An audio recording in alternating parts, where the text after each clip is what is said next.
I think that's part of the reason why I think we're doing these podcasts, right? There's one part which is, hey, there's just a shortage of info available for procurement people. It helps us to think through our own thoughts. Third is to let people into the world of light source.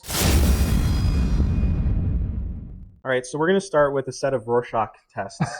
So what does this look like to Clowns. you? Clowns. Just want to show the audience, this is a blank piece of paper, so there's really something problematic going on here. So we are in the room in Light Source Labs. I'm here with Forrest Jensen, our amazing first ever go-to-market hire. He comes to us from, now he comes to us from Light Source, but originally came to us from where? Coming to you today from Light Source, previously from Slack at Salesforce. Cool. A lot of words. Yeah. Slack at Salesforce. Mm-hmm. Let's sort of hop in. So starting on a personal note, Forrest. Yes. What is when did you first get into the world of sales? And when did you sort of start to open your eyes to the idea that, hey, this could be like a real opportunity career for me? I actually just told this story earlier today, which is like weirdly coincidental. Okay. But you're going to love it because okay. I got out of college. I had a fresh psychology degree.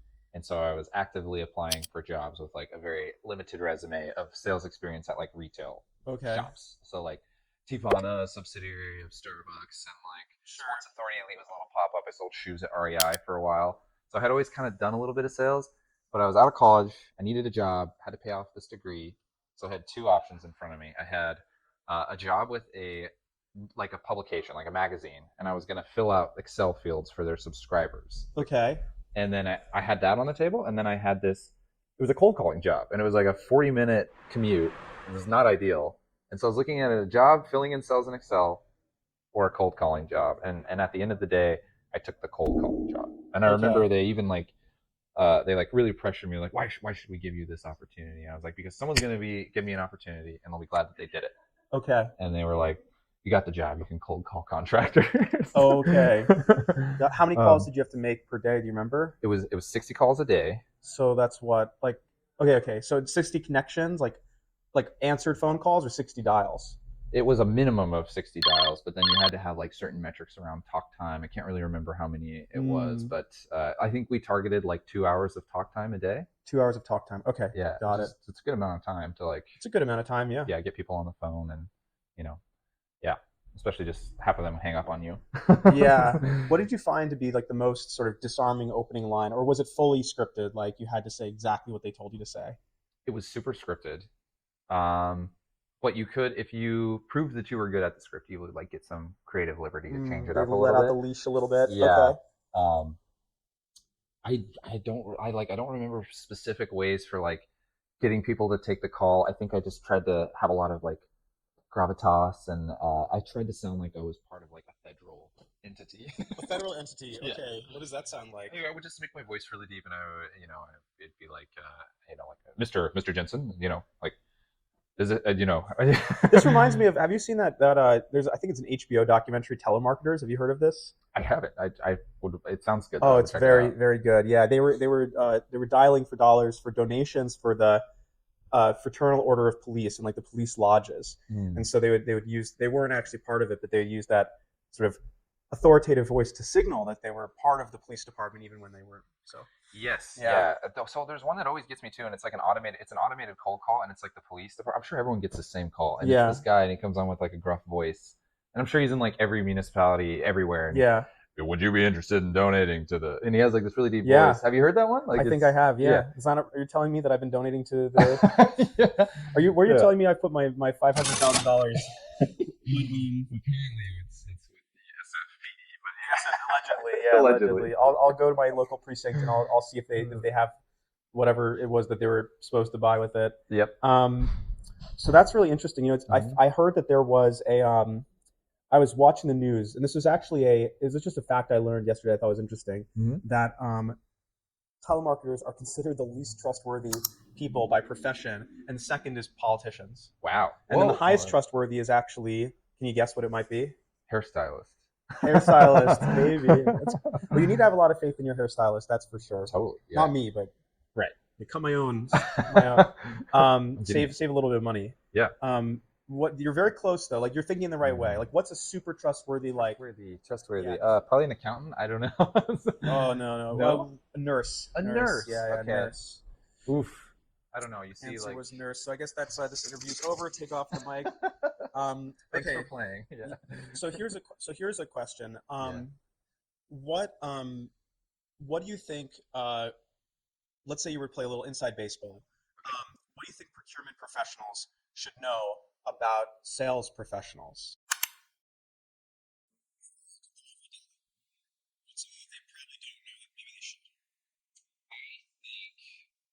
In the past, salespeople probably had like a pretty bad rap for a lot of reasons. Everyone's Mm-hmm. had one interaction with them that's like unfavorable, and you kind of like carry that Yeah. into the rest of your experiences. But I would say something, maybe not the original intention of your question, but I would say salespeople as a function are really good at getting things that they want in an organization. And I think Okay. organizations are very top line revenue focused. Everything's about getting more revenue, acquiring more logos, like getting more market penetration, whatever. So that's always been something that salespeople lead the charge around. And Mm-hmm. so if they go to someone internally and they're like, "Oh, I need a new tool, or I need this, or I need that," it's a different conversation than other lines of business. So Mm. other lines of business, they almost need to like build an entire use case around why they need something. They have to get stakeholder buy-in. They need executive alignment. There has to be tangible ROI. And for years, at least since I can remember, in like the last decade, salespeople, you can go to a leader and be like, "Oh, hey, I want to record my calls. It's going to help me make more money." And like Yeah. that was the pitch.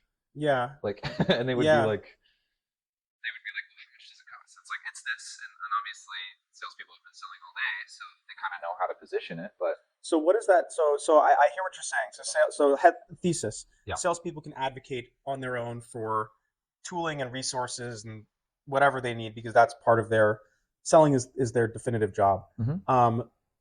What does that mean for procurement people?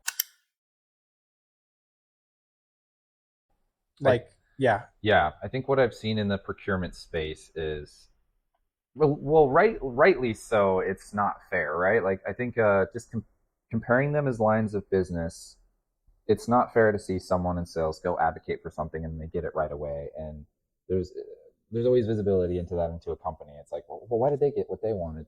And I think in procurement, it's become very clear that a it's not easy to get what you want because people in procurement have been forced to get by with what they have for so long, and they've shown that they can maintain status quo and they can do their perform the role of their job efficiently with like the bare minimum. Mm-hmm. And so then when they so a the muscle isn't exercised of asking for anything, and then like b, when they do ask for something, it's met with all of this resistance. It's like, well, we've never had to allocate budget to procurement before. Why are we allocating it to procurement now? Right. And then so I think that's like what I'm mostly like confused about, and what I've seen is I just didn't realize how hard it was for other lines of business, specifically procurement, to advocate for tools that they might need to do their job more efficiently. It's like it's really bad. Well, here's a question, and I think Mhm. you'll remember this, but we had a conversation with an exec from BMW. Yeah.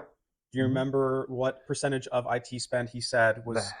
So despite the fact that procurement, I think, controls like 80% of the company's spend, manages 80% of the company's spend, Mhm. what percentage was spent actually on procurement tools and software? It was like less than 1%. I think if I'm remembering the Yeah. conversation correctly, he was like, we needed like a microscope to Yeah. like zoom in on the pie chart. Exactly. And to this was show- of IT spend. This was IT Procurement makes less than one is makes up less than 1% of Mhm. IT spend at major German automotive manufacturer Mhm. who did not remain nameless already. spend. So who we exposed just now. Yeah. No, that's insane. Like 1%. I don't know by comparison what sales takes up, but it's got to be huge. Like, it's got to Yeah. be It's probably big. Marketing is probably also huge. sales and marketing for sure. It's also very measurable, I guess. In some Mhm. ways, you can look at sales and say, okay, did this incrementally generate leads? What was the click-through rate? Everything's Mhm. metriced. And it could be that way in procurement. There's no reason why it couldn't be. In either case, it's hard dollars. Yep. Right? There's soft dollars and there's hard dollars. Like Yep. soft dollars is like, hey, for HR, it helps us do our work better and faster. But it's not clear that with better HR software, you can definitively, hire fewer people or drive top line sales, it's very tenuous, right? Yeah. For procurement, the ROI case is really clear because you can say, okay, hey, look, we're affecting the bottom line by reducing costs, just like by increasing the top line. So Yeah. I'm preaching to the choirs over here, but I guess here's a question. Let's say I'm in procurement and I know our tools suck or they're non-existent. I'm on Excel and email. Yeah. What's the best way for me to advocate for?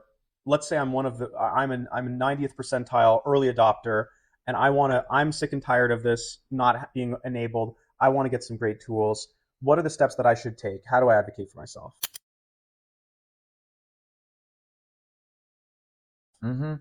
Yeah, I think it would be similar to what you would do, well, like coming from a sales context. I think it's the same thing. You have to make the problem very palpable, and like I think it's been something that people in the industry have been facing for a long time. So it's really hard to be like, let's really talk about the pain that I go through on a daily basis.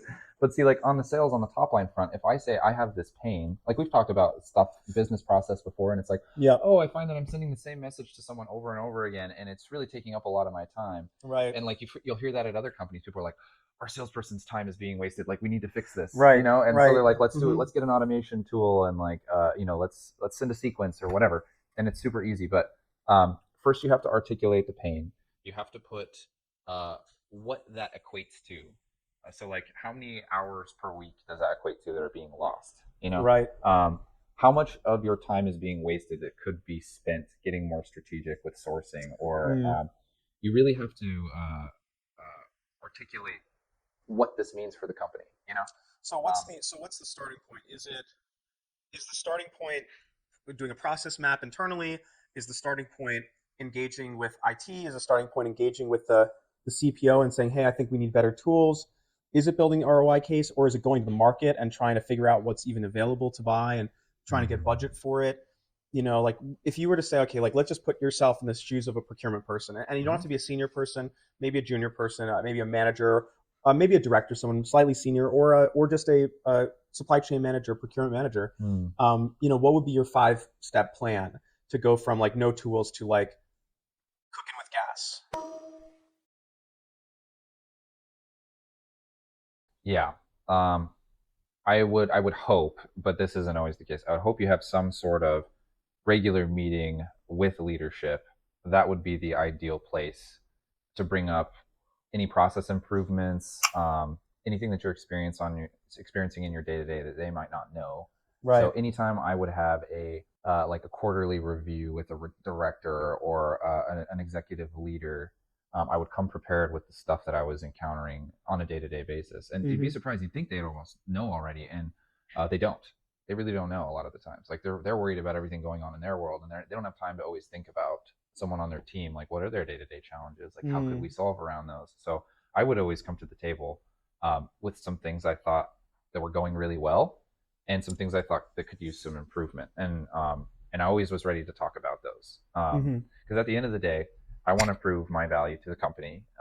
You know, and I do that the best by being enabled the best. So that's how you do it. You start with a meeting. I don't know, some leader that you meet with regularly. And if you don't have one, push for one, because that's something that everyone should have. Yeah. And you mean like a VP of supply chain, like someone in my org? Yeah, and I think there's some like reticence around doing that. Like people don't always want to like, they don't want to rock the boat. Yeah, they don't want to like go to a leader and like be the squeaky wheel and be like, oh, I've got all these problems and like, but it's different because you're not just coming with problems. You're coming with this sounds like MBA-ish. Have you seen MBA-ish? It's like no, what is that? It's like an Excel-centric Instagram. It's hilarious. Okay, sure. Like, or LinkedIn, and like, I get the idea. Yeah, sure. I've seen these things before. You're not coming with problems. You're coming with suggested solutions. You know. Okay, sure. So process improvements. It's like a meme account, or is this like a? Yeah, it's like memes. So here's a hard hitting question though. Sure. So let's say I go to my procurement leadership, and and let's say there's a big elephant in the room, which is, you know, I think we're leaving a lot of money on the table, right? We're procuring over Excel and email, and look, it's no secret that if you're procuring millions or billions of dollars of stuff on Excel, proper tooling could do that work better. Mm-hmm. You could do that work better with proper technology. Mm-hmm. Now, I'm not talking about SAP or Oracle, like a legacy suite that's just a pain. Mm-hmm. I'm talking about something modern, Yep. something like LightSource or our competitors. Sure. How can I bring that up to my VP without indicting my previous work?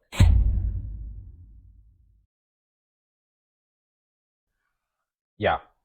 Like, if I go to my manager and say, "Hey, look, I think we're not running RFX events competitively enough, and we're not doing market discovery, we're not doing should costing, we're not doing supplier discovery effectively, we're not tracking indices to figure out if we're buying at market," mm-hmm. the logical explanation, the logical next, the abstraction of that is, "Hey, I think I'm doing my job bad." So nobody wants to say that, and you're not. You're a human, right? So no team without proper software engineers, anyone can do their job. You can't expect your accountant to do their work without accounting software. Yep.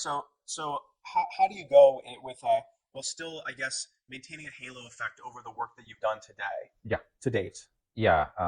I think it involves it's shifting the focal point a little bit because if someone in HR needs HR software or someone in sales needs sales software, it's not a salesperson's problem that it's not there. It's actually a business issue, right? Like it's a business process issue. Mm-hmm. And I think like it's uncomfortable to go and say that to a superior, but it's like that's what's happening. Like there are business processes that we have not optimized around, and so we're getting a subpar result. It's like, am I a part of that process? Absolutely, I'm doing my best, Yep. but I'm also human.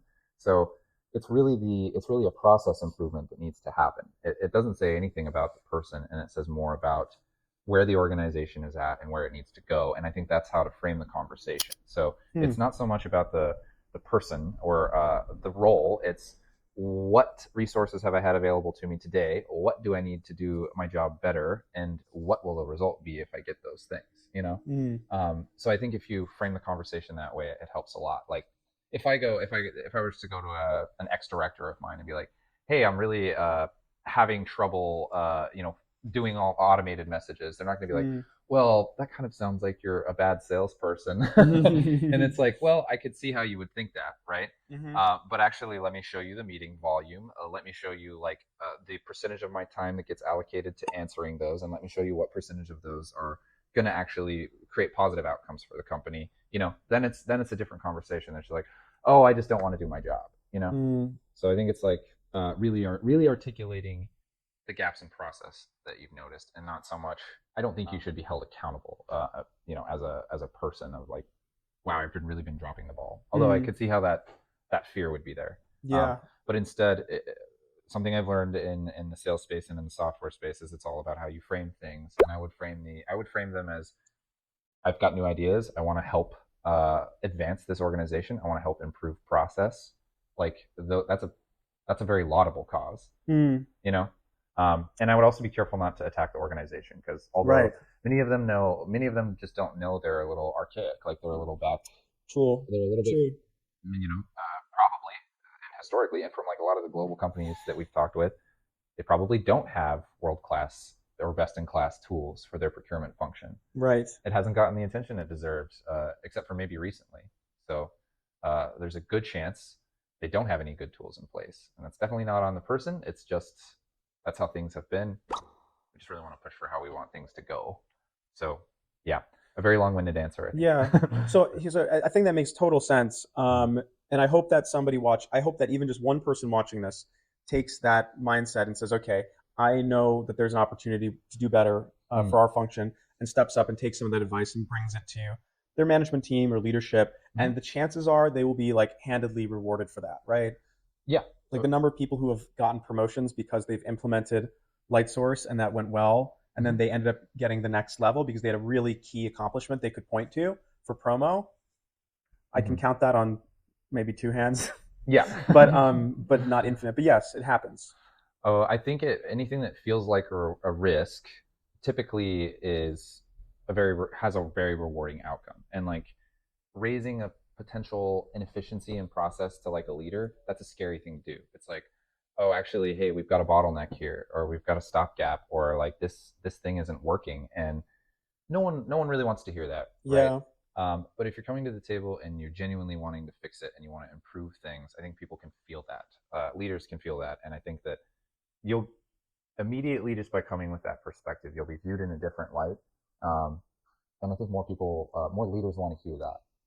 They really do, and I think it's a scary thing that people should learn anyway, because it's going to be better for you in the long run. You're going to have better tools to do your job more efficiently. They're going to look at you in a completely different light as someone who's not just doing their day to day, but someone who's like thinking about the big picture. Yep. Um, and they're going to know that you care. You cared enough to walk into their office and have a difficult conversation. And like I think all of those things are a net positive. Like they just might seem a little scary on the upfront, but no, I think that's the way to do it. I also have a rule in my personal life, and that's what's the rule? If my mom would be scared to do it, I'm going to do it. Okay. I can't see any place that could go wrong. No, never. Never, yeah.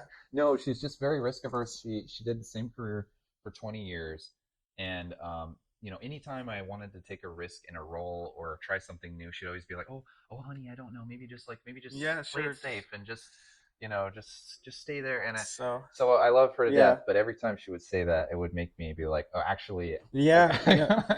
The classic is, "I don't want you to date this person," Yeah. Well, maybe on that one, listen to mom, but like. Okay. Well, it's funny. I'm guessing from this interaction that, or this mantra, that she also doesn't eat ghost peppers. She does not. She does not eat ghost peppers. Fun fact about Forrest is, for the audience, that he won't share. There's no reason to share it, actually, is that he eats really spicy stuff sometimes. Not every day, but his spice tolerance is insane. So ghost pepper. Any pepper. Just what's the other one? The Carolina Reaper. I've had a Reaper. You've had a Carolina Reaper too. Yeah. Procurement hot ones. One call. With suppliers, and you have to guess: are we sweating because of the outcomes, or are we sweating because of the spice? It's always the spice. It's always the spice. Yeah. It's always the spice. You've got control of the situation. So okay, this is interesting. Yeah. So what is I look, I don't script these interviews at all, so I don't have like a next question. I'm just sort of no, that's okay. Is there something that you think I should be asking you that maybe I'm not? That's a great question. I think. Thank you. Yeah, I think that people oftentimes ask like very pointed things, but there's actually like a bigger picture. It's always good to bring things back to the bigger picture, like the 1,000-foot view. Yeah. And it's I think like why are we talking here today is like a huge, like just like a very basic question that like you can uncover a lot of things from. So like I think that question in particular. Like right now. Yeah. Why are we talking right now? Yeah, just like peel the onion back, and then you can go back. It's very meta. Yeah, I love meta. Write in the comments below why you think we're talking. Why you think we're talking. No, I mean like in general, like I think the story of like how we came to be sitting on two couches in our very cool HQ. The DPW folks said we had the coolest office. So anyone else who's watching, we have the coolest office in San Francisco when it comes to procurement, and I'm very proud of that. But how did we come to be in the coolest office in procurement tech in Silicon Valley, San Francisco, talking about procurement for the lovely people? Like there's a lot of factors that had to coalesce for that to happen, and I think it was because one, you reached out one time, and I was completely won over by this company and the people here, and the software that they've built, and I feel incredibly lucky to just like be in this moment in time, so that it depends on how meta you want to get, but I'm pretty excited about how all of those things came to pass. Yeah, I mean, look, I'm extremely grateful, and I feel the same way. And I think that's part of the reason why I think we're doing these podcasts, right? There's one part which is, hey, there's just a shortage of info available for procurement people. The second, and that's very tactical. The second is it helps us to think through our own thoughts, right? Like there's a lot of times where I did a session with Peter or Saurav, and we're asking questions that are like, oh, yeah, it's a good question. Like, how do we think about this? Yeah. And then maybe the third is to let people into the world of LightSource and say, hey, you know what? Like, what are you used to for procurement software? Well, I'm used to either Excel and email, or I'm used to something that looks like Windows 95 that I really hate, and nobody will help me, and nobody's answering any of my questions. And we've done this great job of building not just a great platform, but that's a symptom of having a really strong team. And so, so this is sort of extending the olive branch. You can't see, there's like a little plant next to the money plant. The money plant leaves. Extending the olive branch and saying, hey, look, we invite you to be part of this journey, and we're I would say we're a startup now. We're what's called a grow up.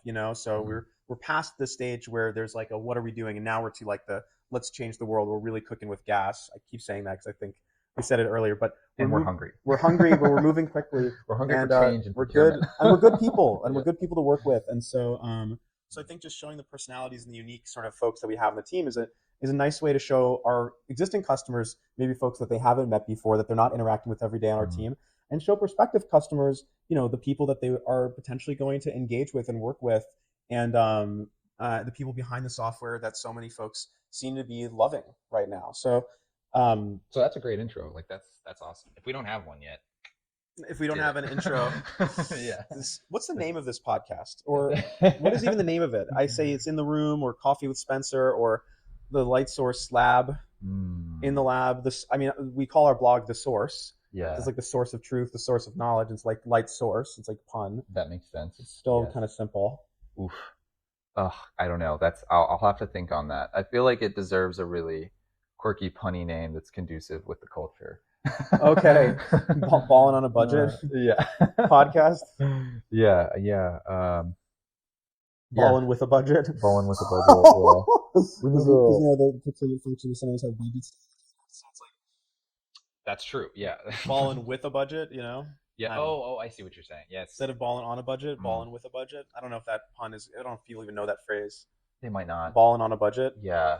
I don't know how specific the user group would need to be for that to hit. But on a separate note, I did see one of the fake $100 bills in the recycling bin the other day. Oh yeah. Well, we find them around. So this is a sort of a funny story, but back in this would have been March of this year. Lightsource was a sponsor of a conference in Grapevine, Texas called ISM World Conference. So folks know the Institute of Supply Management. And at that conference, you got to come with some kind of gimmick, right? You got to come with something to get people excited. We were sponsored. We had a big booth right by the main stage, and we're very proud of it. But we wanted something that could really stand out from the crowd. And so what we did was we brought 2 James Bond style briefcases full of money. And in one briefcase, we labeled it Light Source, and it was just a few $100 bills, fake $100 bills. And the other briefcase, we sort of made I'll just say it for the audience. It was a fake SAP logo or SAP style logo, like a Reba. It just said bad software, but in their font. And the briefcase was full of money. It was actually $600,000 of fake $100 bills. And so, and that, by the way, that is an underestimate. Every day we hear people with bills from SAP that are 7 figures, 8 figures. I'm going to say it, 9 figures. Yeah. When you have 36 ERP instances, sometimes you are in the 100 million plus range, which that's 99.9 million more than we spent on our ERP. So I just thought it'd be very helpful for people. It is shocking to see that much money in one thing, and just for people to really understand tangibly, this is how much we're paying for that platform that everyone rues the day we ever bought it. Yeah. Every year, and it's just something powerful. And then the second part of it, the reason why now there's money everywhere, is that we were taking the $100 bills and slowly dropping them on the ground around the conference. And so that inspired a lot of interest. And I can actually show maybe a video. There's some videos of people going and picking those $100 bills up. And some of them, it was very funny, because as I'm dropping them, some people are really good Samaritans. Yeah. And they're saying like, look, sir, you dropped some money. And I was like, oh, don't worry, it's a fake $100 bill gimmick. And then some people I saw would, as I walk by, they like quickly stoop down, grab it up, put it in their pocket. So I might, maybe we can throw in a couple examples, Jamie, of what that looks like. Jamie.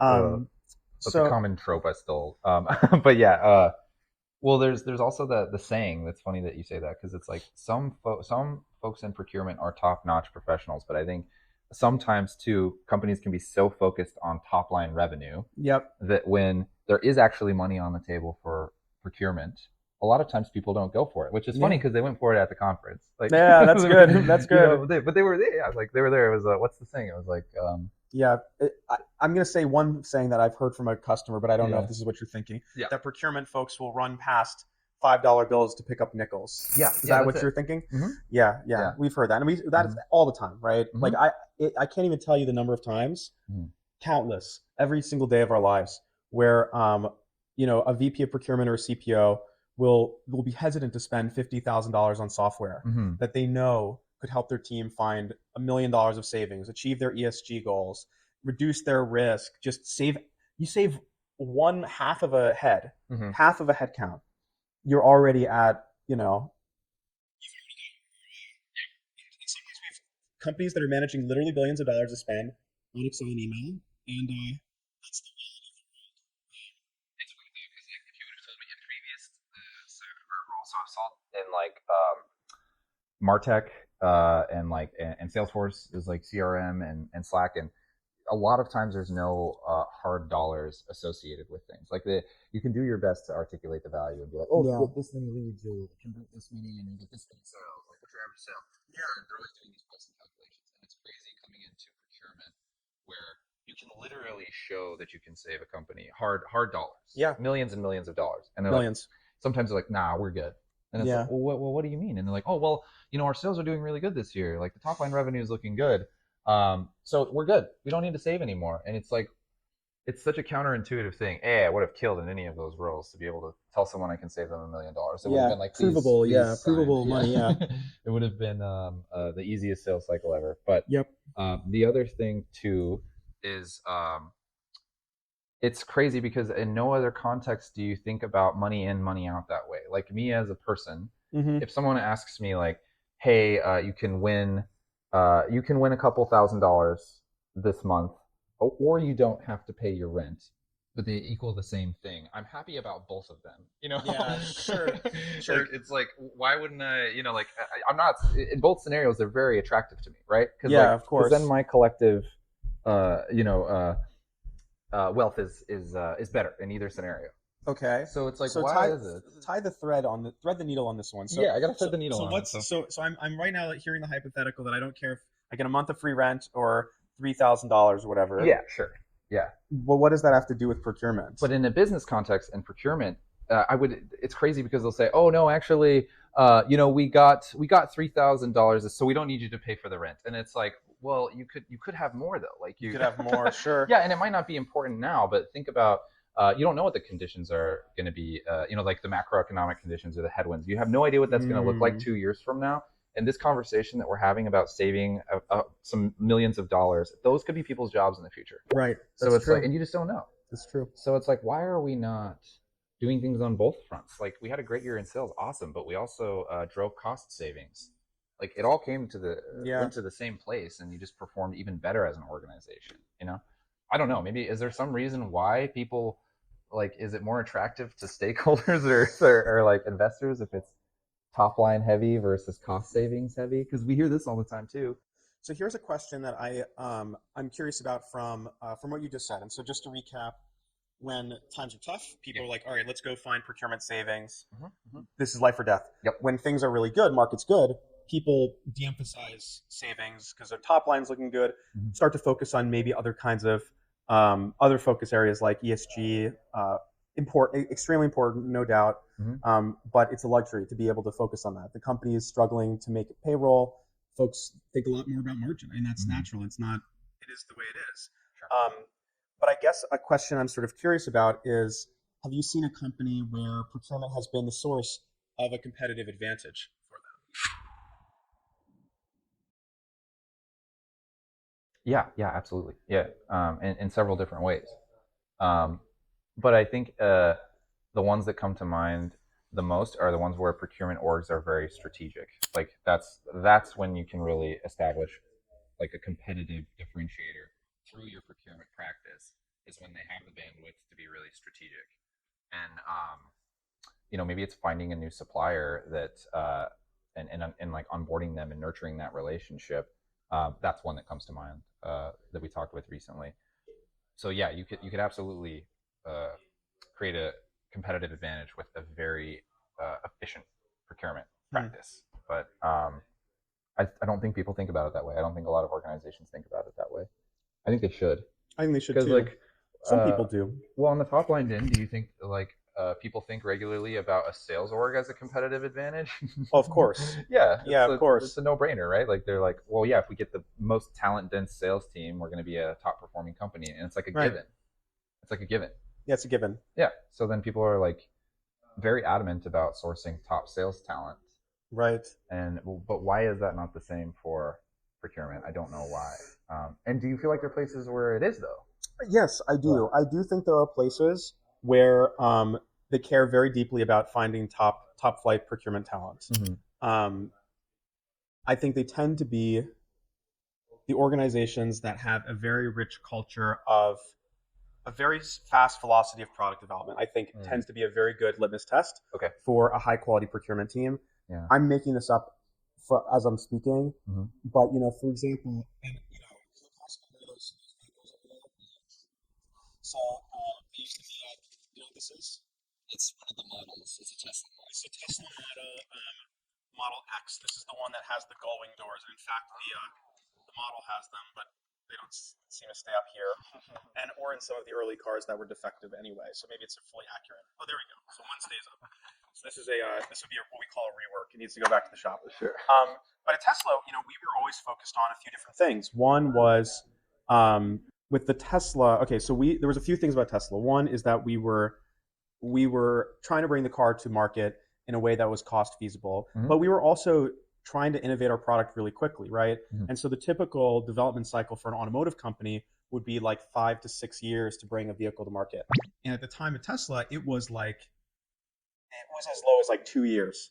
And you're on borrowed time when you're growing a company like that, and you don't have the institution, the full breadth of institutional resources.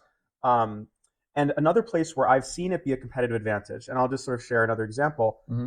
During the silicon chip crisis, like if you remember in 2021, Yep. right? Like during COVID, there was this whole issue with like chips, Yep. and so many companies were shutting down production, and there were some that fared better than others. Hmm. Toyota, written about in the news during that time, they had early signals of supply issues, Hmm. and so they were able to start getting their orders in line. But only that bridged them for another 6 months beyond most autos, right? Um, Tesla, because I think this is partially also because of the engineering team, Hmm. they had an ability because they had done a lot of their development work in house. They were able to instead of going to like a Delphi or third party tier one and being like, hey, we need you to help us redo our computer because we're missing this one chip. Hmm. They were actually able to find alternative spec ICs that were available in market and then retool their firmware to make it work. And so that's one way that Tesla was able to keep sort of manufacturing throughout COVID. I think that's part of the reason why they also had this huge stock run up. They were still able to sell cars and do it profitably. And then to the competitive advantage long term, right? Now the market's really good. Hmm. It's not frothy, but now the supply chain has thawed quite a lot. There's a lot more available stock. Hmm. But now we have the opposite problem, which is how do we maintain strong demand? And so there's a lot of electric vehicles from especially the traditional autos that are experiencing very weak demand from customers right now, but they can't reduce pricing because they just have too much cost in their product. Hmm. Tesla, I think about 3 months ago, did like a huge price drop on the Model 3 and the Model Y, the two sort of mass market vehicles. Yeah. They Like went down. how significant was the I, drop? I will have to look it up. Yeah. If I remember correctly, I think it went from being like 55 grand to 45 grand for Okay. the same spec, something like that, like a nice 10 or 20% Mhm. reduction in selling price. It was enough that my buddy Ani was really pissed about it because he bought his Model 3, and then he discovered that that they were about to drop the price. But basically, and so that's another place where procurement can be a huge competitive advantage, and people don't think about it that way. But actually, procurement is an enabler for sales. Yeah. It's like because on the sales side, imagine if, for example, like let's say let's say we had such huge amounts of overhead at LightSource that in order to just survive, you had to charge our customers $1 million a year just to survive. Mhm. That would be a very tricky, precarious situation to be in. Mhm. And the same goes for pretty much any company. That if you can get your procurement really dialed in, you choose what you want. In a good Mhm. market, you can collect more margin. In a bad market, you can actually keep the lights on when Mhm. other companies can't chase down your price. Yep. And so that's just some food for thought. Yeah.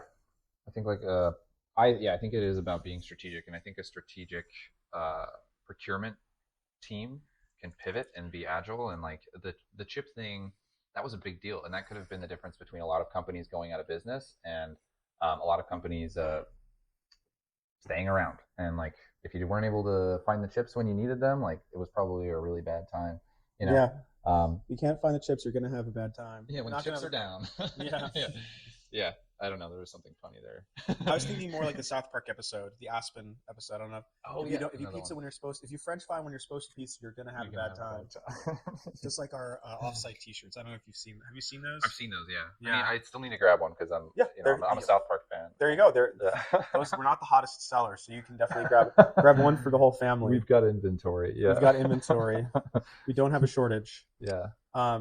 So I think this has been great, Forrest. Is there anything else that you want to talk about before we wrap up?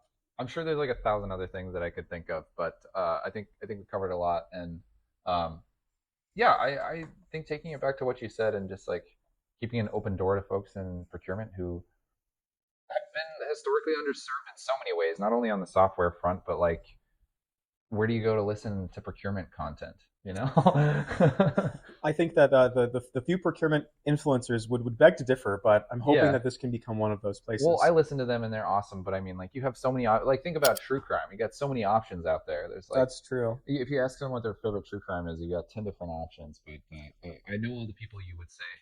For procurement content, for good procurement. Yeah, content. there's like three. Yeah, there's like three, and they're awesome. We love them. Yep. Phil, James, Eloise, obviously.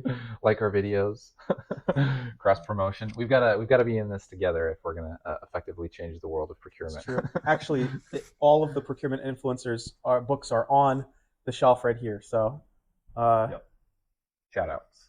Yeah, shout outs. If you can zoom in and you can see it, then you'll know who's good. Anyway, I think that is a good ending point.